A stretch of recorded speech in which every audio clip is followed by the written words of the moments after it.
दूसरे कश्मीर जो जिसको आप कहते हैं मकबूजा कश्मीर, उसके हालात क्या है? वहां पे दुबई की अमार कंपनी आके माल ऑफ कश्मीर बना रही है। दुनिया का सबसे हाईएस्ट ब्रिज बन चुका है, हॉस्पिटल्स बन रहे हैं, क्योंकि उसकी वजह यह है कि आपके बॉर्डर की दूसरी तरफ तो दूध की नहरें हैं। इकॉनमी उनकी देखें 8.4% पे। आपको मैं याद कराना चाहूंगा, आपकी इकॉनमी 1.4%, 1.6% पे ग्रोथ है। काश यहाँ का आपका आवारा लौड़ा लपड़ा भारत की तरक्की को सीखना शुरू कर, उनके अखबार टीवी देखना शुरू कर, गाने सुन के सिद्धू मूसेवाले के गाने छाड़ के किसी वेले देख लो इंडियन इंस्टीट्यूट ऑफ टेक्नोलॉजी किस तरह चल रहे हैं। कोई शर्म करो। चीमा साहब मोहम्मद बिन सलमान क्यों आएगा? क्या ख्याल है? वो नाक में रोटियां डाल रहे हैं। चीमा साहब चाइनीज सी पैक को छोड़ के भाग रहे हैं, वो हथियार छोड़ दिए, उन्होंने फेंक दिए। आपने उनके किडनैप कर रहा है, कोई रैंसम मार रहा है, कुछ आपने उसका सदेबाब किया आपने। और उन्हें पता है हमने वहां परफॉर्म करके कश्मीर को अगले लेवल पर लेकर जाना है अपने कदम जमाने के लिए, तो वो कर रहे हैं। और आप you are losing ground on a daily basis, क्योंकि वजह ये है कि आपके रूलर जो है वो सारे ब्रिटिश, आपकी पॉलिसी मेकर सारे ब्यूरोक्रेट, सब ब्यूरोक्रेट्स के बच्चे लंदन में हैं या अमेरिका टोरंटो में हैं। डॉक्टर साहब, दुनिया में ऐसे नहीं होता जिस तरह पाकिस्तान की पुलिस अपने लोगों के साथ करती है। कि पाकिस्तान में जो आज़ाद कश्मीर है, पहले ही वहाँ पे लोग बड़े परेशान हैं, हालात ख़राब थे। एक तो हम उनको पूरे हकूक़ नहीं देते, हम बस इतना ही कहते हैं कि ठीक है आज़ाद कश्मीर मकबूजा कश्मीर में उनको रखा हुआ है। लेकिन डॉक्टर साहब वो लोग हकूक़ मांग रहे थे, मुफ्त बिजली मांग रहे थे, सस्ती बल्कि बिजली मांग रहे थे, सब्सिडाइज आटा मांग रहे थे। पहले तो रेंजर्स और पुलिस भेजी गई, फिर काफ़ी ज़्यादा सुनने में आ रहा है कि 3 से 4 लोग जो हैं उनकी जानें चली गई हैं। हुकूमत ने पैकेज दे दिया है, लेकिन वहाँ पे लोग जो हैं वो डेड बॉडीज़ लेके सड़कों पे आ गए हैं। डॉक्टर साहब आप कैसे देखते हैं, कहीं हालात ख़राब तो नहीं होने वाले, ये कहीं कश्मीर हमारे कंट्रोल से बाहर ना हो जाए? आपको क्या नज़र आ रहा है डॉक्टर साहब?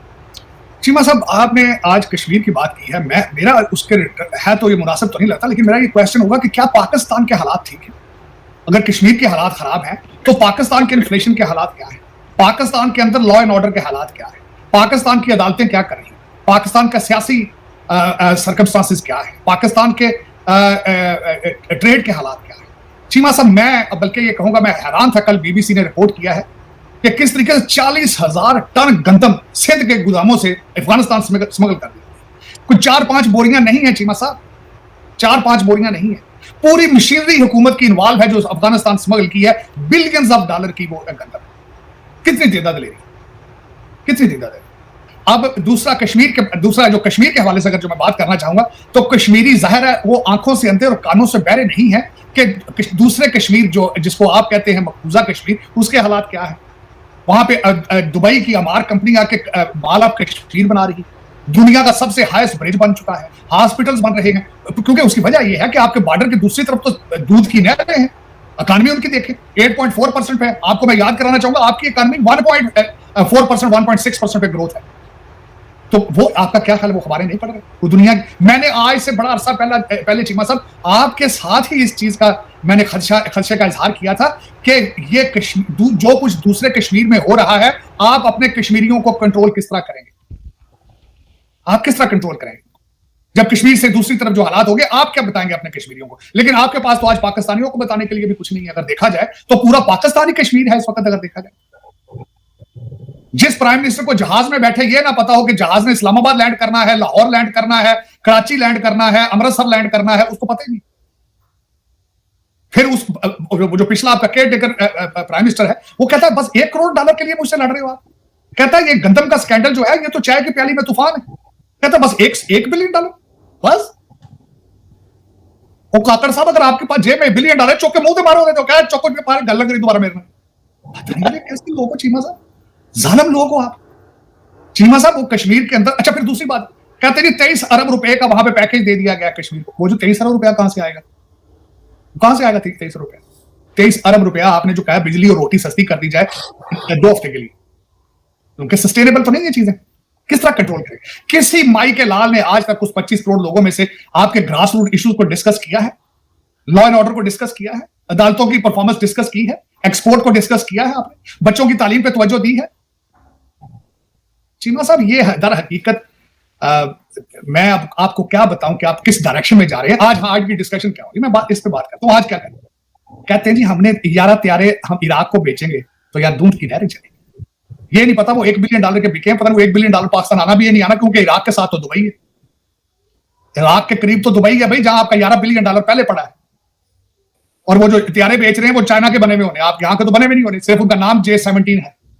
लेकिन चीमा साहब, दर हकीकत बात यह है कि कश्मीर में इस वक्त आपसे ज्यादा इंटरेस्ट चाइना का है, बल्कि कश्मीर को बचाना भी चाइना ने है, क्योंकि चाइना के साथ, उसकी वजह यह है कि चाइना के साथ बॉर्डर मिलते हैं उनके ऊपर, फिर उसके बाद जो उनकी माइक्रोचिप्स एजेंसी, उनकी इंडस्ट्री है सारी, वो उस रीजन के अंदर है। फिर उसके ऊपर वो डैम बना रहे हैं, उनके नॉर्दर्न चाइना का सारा बिजली का इंफ्रास्ट्रक्चर उन डैमों के ऊपर चल रहा है, जो ऊपर वो हिमालय के बना रहे हैं। तो लेकिन आप जो है चीमा साहब, कौमें कौमियत के बगैर नहीं चल सकती, नहीं बच सकती, और आज की डेट तक आप पाकिस्तान में इंटरेस्टेड नहीं हो, मेरी इंफॉर्मेशन के हिसाब से। आपकी अदालतें, आपकी सियासत, आपकी हिफाजत, आपकी हर चीज मजाक है। आपकी 4 साल की तालीमी इमरजेंसी सिर्फ एक फोटो ऑप सेशन के अलावा कुछ भी नहीं है, क्योंकि जब तक आप अपने पांव पे खड़े नहीं होंगे, इकॉनमी ठीक नहीं करेंगे, आप आगे नहीं जा सकेंगे, आप पीछे ही जा रहे हैं, पीछे जाते रहेंगे। मैं आज चीमा साहब पढ़ रहा था, दूसरी खबर आज की सबसे बड़ी यह है कि IMF ने मालदीव को भी चाइना के डेट ट्रैप की वजह से उनको भी वार्न किया है। जब मैं वो खबर पढ़ रहा था, जनाब का कर्जा $125 बिलियन है। आपको कहां से देंगे? आपको कश्मीरियों को तो आपने 23 अरब रुपए के ख्वाब दिखा दिए। आपने $125 बिलियन कहां से लाकर देंगे आप? हो सकता है लंदन पड़े हो, लंदन की प्रॉपर्टी बेच के दे दें यार, आपको पैसा तो बहुत है आपके पास। लेकिन चीमा साहब वो नहीं देंगे, आपके गुर्दों पे निशानियां लगी हैं। चीमा साहब, मेरे जो जितने दोस्त हैं, मैं हमेशा उनको कहता हूं गुर्दे बचा के रखो, इधर अस्पताल ना चल जाना, गलती ना उसे गुर्दे कर लेना जिन्होंने।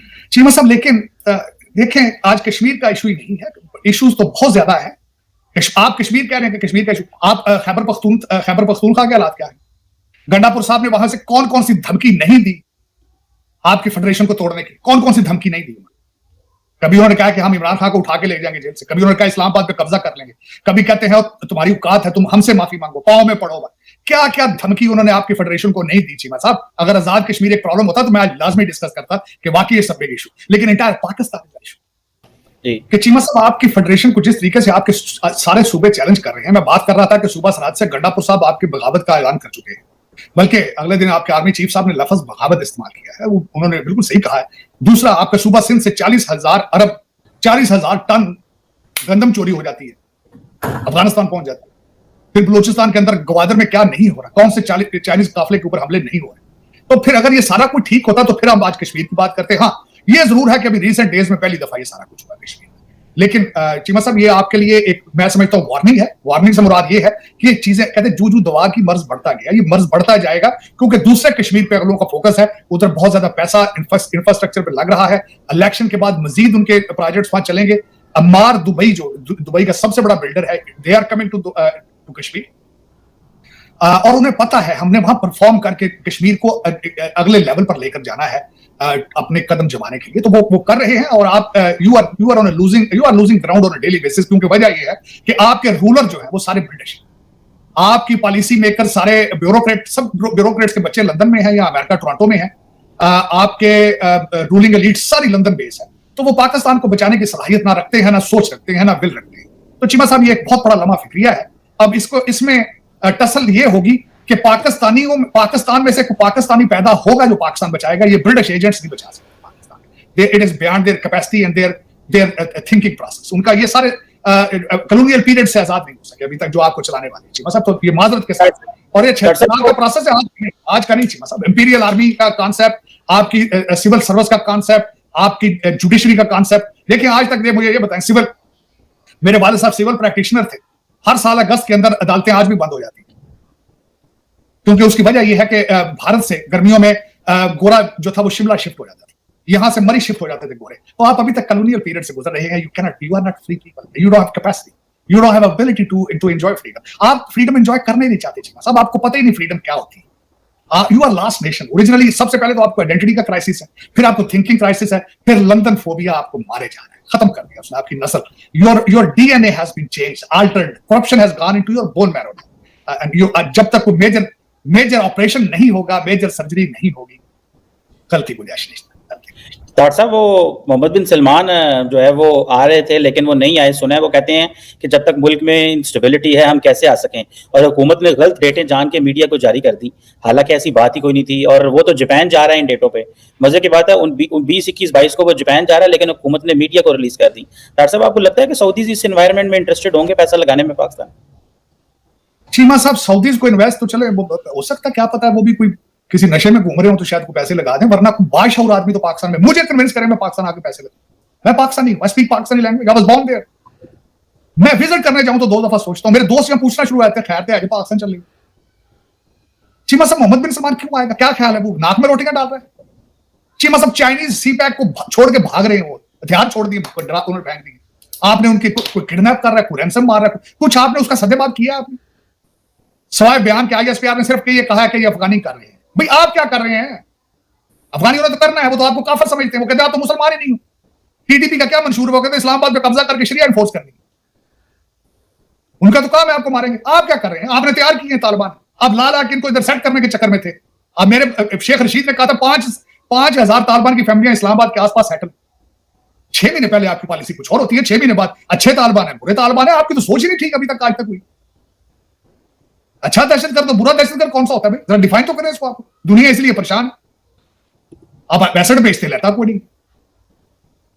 धमा फिक्री है चीमा साहब। आप ये देखें, कल परसों मैंने एक ट्वीट किया था, देखा था आपने पीआईए?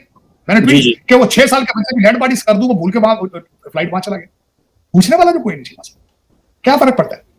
किसी का रिश्तेदार होगा पायलट, उसको किसने पूछना है? या एयरफोर्स से आया होगा वो? आपके पीआईए के पायलट अनटचेबल हैं, इनविंसिबल हैं, क्यों? सारे एयरफोर्स से आते हैं, सारे जर्नैलों ने पुत्र पत्री है, कौन पूछ सकता? चीमा साहब ये इस तरह नहीं होगा। मेरे जैसे कई और भी पाकिस्तानी हैं जो अभी भी ख्वाब देख रहे हैं आसिम मुनीर और काजी फायज ईसा की वजह से। अभी तक भी वो कोशिश कर रहे हैं, ऑप्टिमिस्टिक रहे हैं। अभी तक वो सोच रहे हैं शायद ये 2 बंदे कुछ करने की सलाहियत रखते होंगे। पीछे थे रजा, पीछे थे सस सी ना, पीछे थे कहते सी हाय ए जालिम मार्शल आ भी नहीं लांदे, पीछे थे। और ऐसे पता नहीं अब क्या रुकावट है, पता नहीं क्या बात है कि अब कौन सी चीज इनको रोक रही है कि पाकिस्तान को बचाने का सदेबाब किया जाए। ब्लीडिंग हो रही है, करप्शन में तो कोई इसको रोकने की सलाहियत रखता हो, सोच ही रखता हो, कम से कम सोच ही रखता हो। होना तो बहुत दूर की बात होती, सोच ही रखता हो कि मैं पाकिस्तान बचाऊंगा। प्रोपेगेंडा से आगे नहीं बढ़ रहे आप। प्रोपेगेंडा जाहिर कमजोर हो आप। मुझे एक छोटी सी चीमा साहब बात 9 मई के जो 9 मई के कसूरवार लोगों को सजा देने से कौन रोक रहा है? इतनी भी कमजोरी कभी आपने देखी है? आपकी इस रजीम ने अगले दिन हथियार फेंक दिए जिस दिन उन्होंने कहा था 9 मई को कि ये दोबारा ना हो। क्यों ना हो भाई? क्योंकि आपने सजाएं दी है उनको। जिस कौम के अंदर सजा जजा ना हो फिर वाकई रिपीट होते हैं। आप इतने कमजोर हैं, आपने कहा हम आप मजीद कहते अगो ना चंड मारना है, एक चंड मारी सी हूं ना फिर ना मारना सा दर्द होंगी। इस तरह भी होता है कभी? चीमा साहब ये दर हकीकत मेरे जैसे कई लोग जो इस वक्त बाहर बैठे हैं जो ख्वाब देखते रहे हैं, शायद जनरल आसिम मुनीर जो है वो या काजी फायज ईसा साहब शायद पाकिस्तान बदलने की सलाहियत रखते हैं, जो मेरे ख्याल में हम सोचते थे। लेकिन ये कि वो भी मायूस होते जा रहे हैं अब दिन ब दिन, क्योंकि ना किसी करप्शन के, ना गंदम के स्कैंडल पे किसी को सजा दी जा रही है, ना किसी ने चीनी के स्कैंडल पे सजा दी थी, ना किसी और को सजा, 9 मई वालों को सजा नहीं दी जा रही। करप्शन वैसे ही सौदेबाजियां हो रही हैं, दमादम बस कलंदर हो रहा है। आपके सूबा सरहद के अंदर से कौन कौन सी गालियां अभी तक गंडापुर साहब ने नहीं दी, पता नहीं क्या बात है। लोग फिर आप किस तरह चल रहे हैं, किस तरह आगे चलेंगे, लेकिन दुनिया देख रही है। और फिर आसपास से लोग इसी तरह आवाजें लगाते हैं कि पीओके का क्या किया, पाकिस्तान ऑक्युपाइड कश्मीर का फ्यूचर क्या है। फिर वाज़ेह जाहिर उनका हक बनता है, क्योंकि आप कमजोर नजर आ रहे हैं, आप बिल्कुल कमजोर लग रहे हैं, आप चलने की सकत नहीं रखते, आप रींग रहे हैं, सिसक रहे हैं as a nation, not as a country. Country तो मैंने आपको बता दिया था कि you don't you don't qualify to be called as a country according to the definition of political science. As a society you are collapsing, you are, आप सिसक इंसानियत और society as a society you are giving up on it. लोग जो भागने की सलाहियत रखते हैं वो भाग रहे हैं चीमा साहब, जो वीजों पे आ सकते हैं वो आ रहे हैं, जो पैदल भाग सकते हैं भाग रहे हैं। सिर्फ वो लोग हैं जो वीजा एप्लीकेशन भर सकते हैं और जिनकी टांगें काम नहीं करती वो बाकी वहां मौजूद है इस वक्त, और उनकी तादाद 25 करोड़ के करीब है। और वो भी क्या है, वो काले बकरों पे बिलीव करते हैं, वो पीरनियों पे बिलीव करते हैं, फूकों से कैंसर का इलाज कर रहे हैं। तो चलें, आपने एटॉमिक पावर बकरों पे चलानी है तो काला बकरा रोज एक दे दिया करें, तो चलते देखते हैं। मैं कहता हूँ IMF के ऊपर भी कोई दम करें आप, तो किसी दिन आके $8 बिलियन का चेक रख के भूल जाए आपके टेबल पे, फूक मारो ना। ओ भाई ये शुफ नु बुलाओ, कितने गए शुफ को यार, फूका पीर साहब IMF के 2 फूका मारे। चीमा साहब इस तरह भी कभी हुआ है, लेकिन अफसोस की बात है। चीमा साहब मैं कई लोगों को जानता हूं जो दुबई हर वीकेंड पे पाकिस्तान जाते हैं, बच्चे उनके सबके दुबई। कई लोग ऐसे हैं जो पाकिस्तान में 5 दिन रहते हैं, हर फ्राइडे को दुबई चले जाते हैं। तो चीमा साहब दर हकीकत यही एक मसला है आपका, क्योंकि you are ruled and managed by foreigners जिनका पाकिस्तान के साथ। मैं हमेशा आपको कहता हूं कि लोग कैरी ऑन के साथ आते हैं पाकिस्तान, सूट केसों के साथ वापस जाते हैं। तो ये और पता है आपको सबको पता है। मैं बल्कि समझता हूं you are very intelligent nation, very intelligent. देखिए $11 बिलियन तो दुबई आपने लगा दिया है। देखिए कितने आप मैथ में तेज हैं। आप लंदन देखें आपने किस तरह, आधा लंदन आपका है, टोरंटो है। ये मजाक थोड़ी, इतने $1 बिलियन के फ्रॉड करने आसान थोड़ी। Only intelligent people can do it, only intelligent people. यार बेवकूफ है वो। किसी ने कहा था ना, मैं किसी जगह बैठा था तो मांगने वाला एक है, उन्होंने कहा यार मैं क्या क्यों पैसे दे रहे, कहना अच्छा चल रहा है बेचारा। तो दूसरा एक दोस्त उन्होंने कहा चंगा चल रहा है, पैसे मांगता है पैसे देता नहीं। आप कितने चले हैं? $8 बिलियन आप IMF से मांग के भागने के चक्कर में हैं। आप गलती से किसी को $8 बिलियन देते नहीं, लेते हैं आप। कितने तेज हैं आप? अगर फ्रॉड का कंपटीशन जाए तो you will be a gold medallist, gold medallist. और 76 साल है चीमा साहब, आपने 76 साल मेहनत की है इस जगह पहुंचने में। काले बकरे की जगह पे पहुंचने पे आपने 76 साल इस पे इन्वेस्टमेंट की। 76 साल, शर्म हमको मगर नहीं आती, क्या करें? चीमा साहब मैं कई दफा अकेला बैठता हूं, दुख होता है कि मैंने इस मुल्क के आके, इस मुल्क के अंदर, कंट्री के आके अंदर कितनी मेहनत की है इसकी तरक्की के लिए। दुख होता है, दुख होता है कि हमारा कोई साईं वाला से कोई नहीं। कभी आपने वो देखा है परिंदा, जो वो कहते हैं ना परिंदा, मैं बचपन में वो परिंदा की स्टोरी पढ़ता था जो एक दूसरी टोली से बिछड़ के शाख पे बैठता है शाम को और अपने देश की बातें याद करता है। मैं जब भी बैठता हूं तो याद आता है यार, ये कभी परिंदा देखता हूं याद आता है मैं कहां का रहने वाला हूं, मेरी जबान, खुराक, लिबास क्या है, मैं क्यों यहां। कई दफा मेरे बच्चे मुझसे पूछते हैं, मैं सुनाता हूं उनको। मैंने कहा बेटा ये इस तरह सिस्टम ने मुझे रिजेक्ट किया है, सिस्टम रिजेक्ट। मां ने कहा है कि यहां से जान बचा के भाग सकते हो तो भाग जाओ, क्योंकि मुझे वो कहते रजिया गुंडों में फंस गई। मैंने कहा मेनू गुंडे पै गए नहीं, कपड़े पाड़ रहे नहीं पुत्र, तू नस जा, जल्दी नस जा। मेरी मां ने मैंने कहा नस जा जान बचा के, मेनू गुंडे पै चले। वो गुंडे पे 76 साल हो गए। चीमा साहब मैं वाहिद एक ऐसा मुल्क देखा है जो अपनी मां के कपड़े जला के फाड़ के तो रोज जश्न मनाते हैं, कहते आई पैसा, कर्जा आ रहा है, कर्जा। MBS कहते MBS आगे कहता सारा मुल्क खरीद लूंगा मैं, कहता तुम्हारा सारा मुल्क मैं खरीद लूंगा। खुश हो रहे। वाह वाह।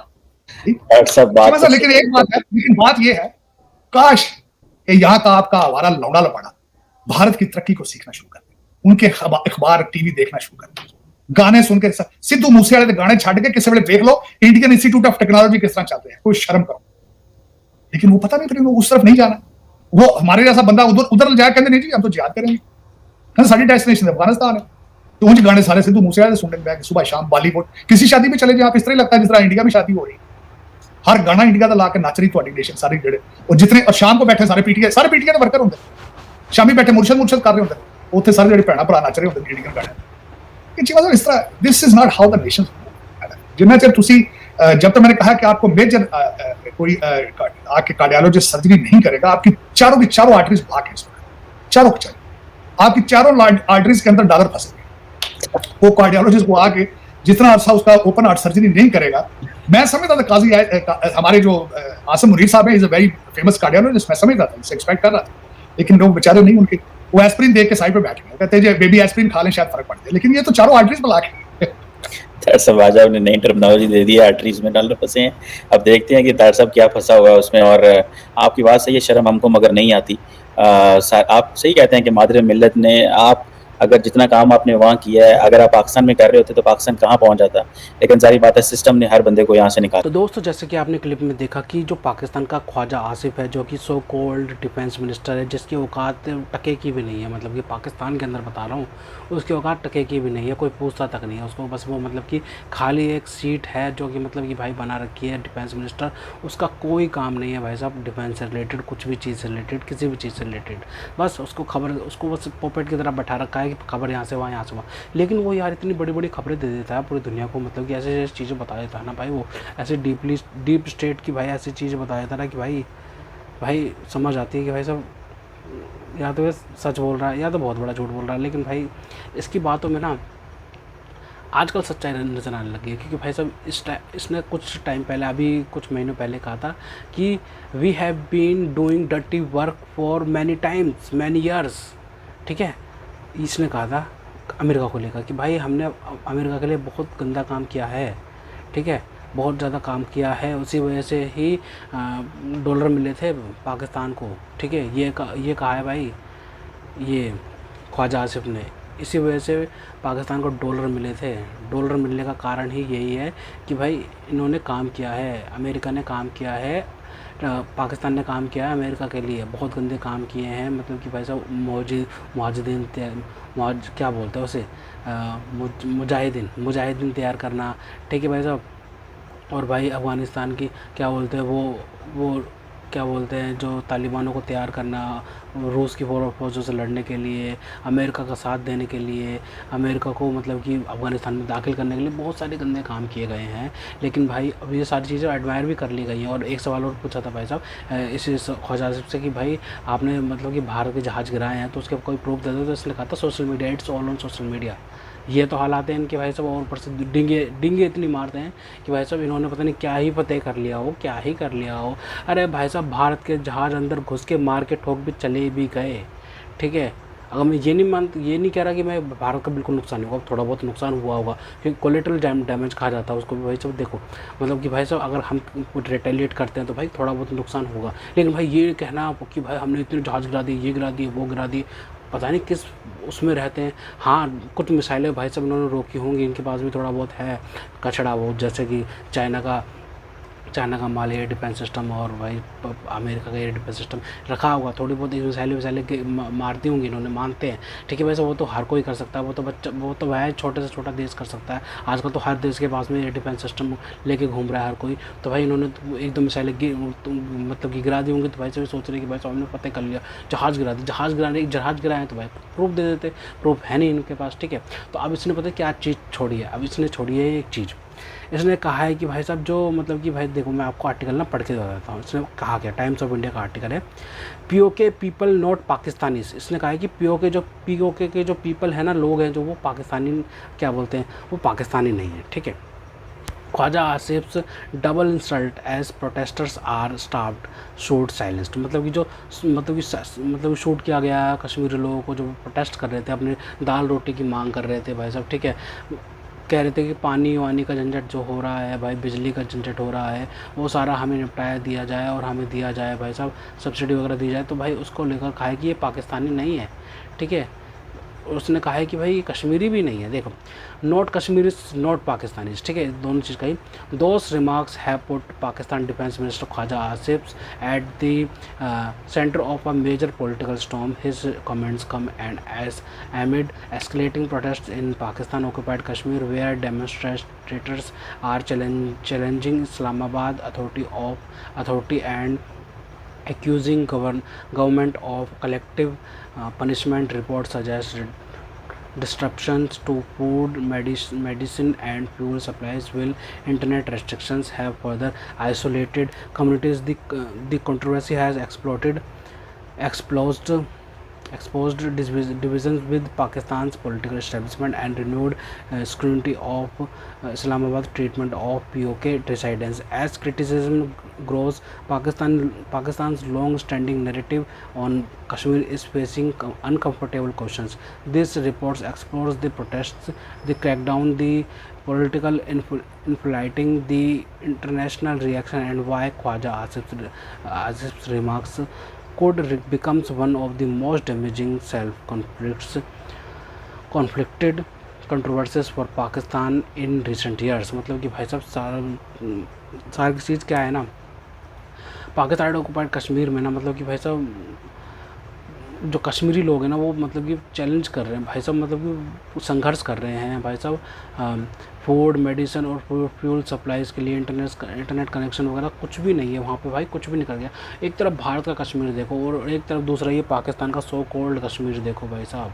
सो कोल्ड मतलब कि कहते हैं ना, सो कोल्ड आज़ाद कश्मीर देखो, आज़ाद कश्मीर, सो कोल्ड आज़ाद कश्मीर बोलते हैं। अरे यार कोई हक तो दे दो उनको भाई, खाने कमाने के लिए तो दे दो भाई। सब कुछ भी नहीं कर रखा भाई, सब कुछ भी नहीं।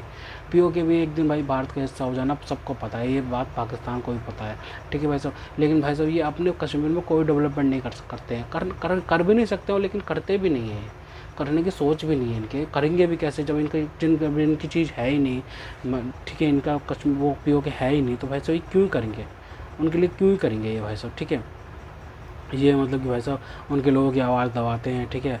और ये तो भाई साहब एक नंबर का चोर लगता है ये ख्वाजा आसिफ, तो भाई साहब एक नंबर का भाई साहब। लेकिन भाई साहब आजकल ये पते की बात करने लग गया भाई साहब, ठीक है, पते की बात करने लग गया। कुछ ना कुछ पॉलिटिकल रीजंस होते हैं इनके भी, लेकिन भाई बात तो समझने वाली है कि भाई साहब ये ऐसी बात क्यों कर रहा है। भाई साहब इसको पता है कि भाई साहब अमेरिका क्या गेम खेलता है, ये क्या पाकिस्तान की गवर्नमेंट जो इस्टेब्लिशमेंट है वो क्या गेम खेल रही है कश्मीरियों के साथ में, इसको सारा पता है इसको सारा कुछ है भाई, लेकिन इसके हाथ में कुछ भी नहीं है, कुछ भी नहीं है, ठीक है। तो खैर, तो दोस्तों अगर आपको हमारी वीडियो पसंद है तो कम से कम व्हाट्सएप पर जरूर शेयर कीजिएगा, साथ साथ चैनल को सब्सक्राइब करके हमारा मनोबल जरूर बढ़ेगा, ताकि हम आपके लिए ऐसी मनोरंजन वीडियोस बनाते रहें। तो गाइस मिलते हैं आपसे अगली वीडियो में, तब तक के लिए जय हिंद।